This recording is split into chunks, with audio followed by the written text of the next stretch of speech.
में further reinforce करते हैं सारे concept को. The first example is the manager made the salesman attend the conference.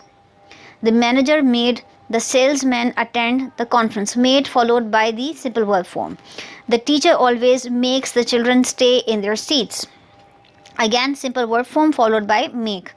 George made his son to be quiet in the theater. So again, the word made is followed by a silence or quiet simple verb form in the sentence. And again, these are all forced conditions.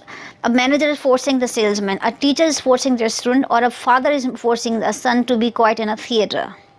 Furthermore, the president is making his cabinet members sign this document.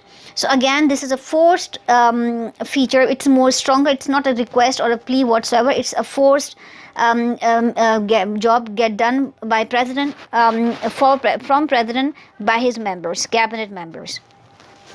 Another example is the teacher had made the students' parents sign release forms before he let the students jump on the trampoline. So that's how a teacher has forced the parents of the kids to get those trampoline things done with their consent form signed. So again, all the forced conditions जिसमें you are forcing someone to get his or her job done आपस में